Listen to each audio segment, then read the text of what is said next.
Could you explain about the Gulag system during the days of the USSR, its context and the historical significance? Gulags were labor camps, prisons, but not just regular prisons where you lock up prisoners in cells. These were labor camps, forced labor. So there were hundreds of these labor camps, more than 500, I'm pretty sure, across the USSR.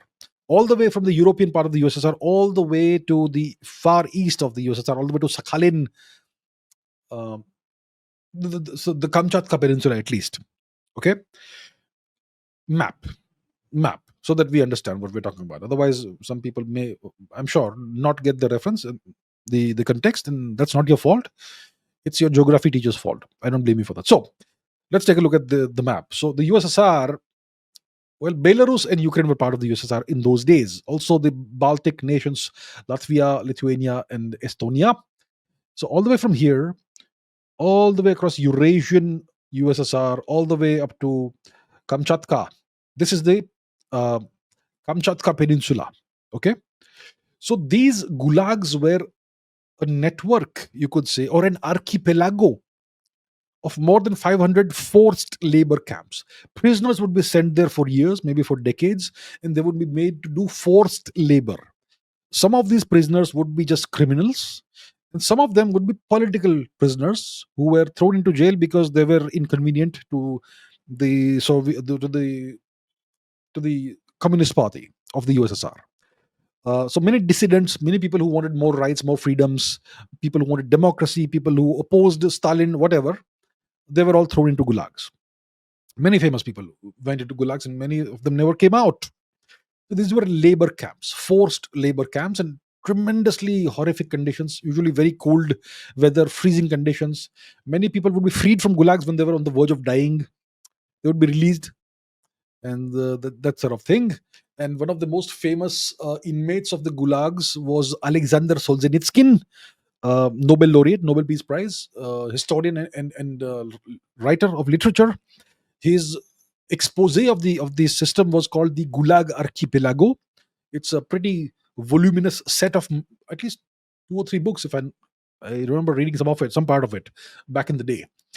Yeah, so in this book, he describes the brutal conditions that you have when you live in the gulags. One of the interesting things is there is a road, there's a highway in the USSR, in Russia today. It's called the Highway of Bones. The Highway of Bones. So let me see if I can find this Highway of Bones. Shall I? Okay, we need to go to. I need to orient myself. I need to go to Kamchatka, Magadan. So you see this road here. You can see this road traced on the map over here. So let's zoom in, and let's try and see the satellite image of this road. All right, here we are. Let's zoom in further. It's called P504, right? P504. Let's see if we can get a street view image of this. Do they have a street view image? You see this road, standard looking highway, right? So you see this region in the winter, it freezes solid, absolutely frozen over. And there are parts of this region where the temperature in winter goes to like minus 50 degrees Celsius. Frightening conditions, frightening climatic conditions.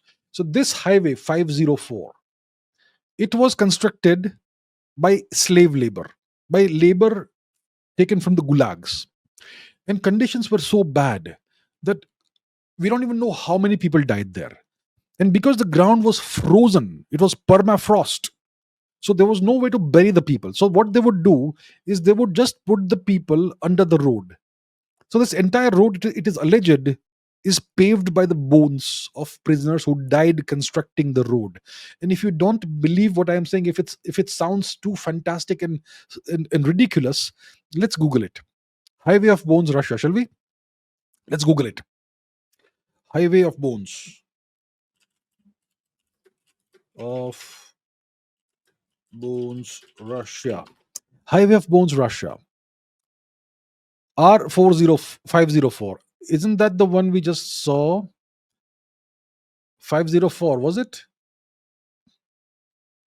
It was called P504 in the map that we just saw. So R504 Kolima Highway, M56 route, Far East, Magadan. There you have it. It connects Magadan.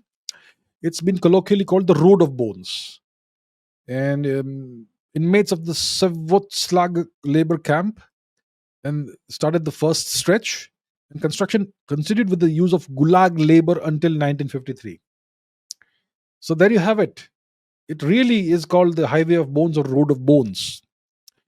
Um, so that's how it was, and during the Second World War, Joseph Stalin gave a bit of amnesty to inmates of gulags. He gave them a deal.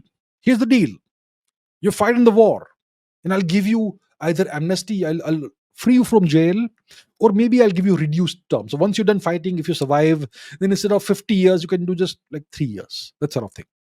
So a lot of people were freed from the gulags. They fought in the war. Many of them died. Some of them who returned survived. Some of them were just freed. Some of them were sent back to the gulags for a shorter period of time.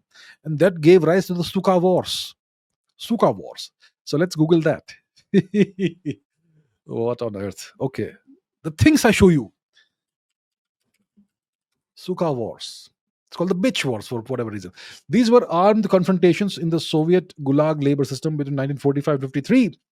The battles took place between groups of prisoners who had agreed to collaborate with the administration of labor camps and prisons and honest criminals who did not collaborate with prison authorities. So, if you have people who have been freed and given an amnesty and they survived the war and came back, and as long as they behaved, they were to be released in just a short amount of time, they would also obviously collaborate with the authorities.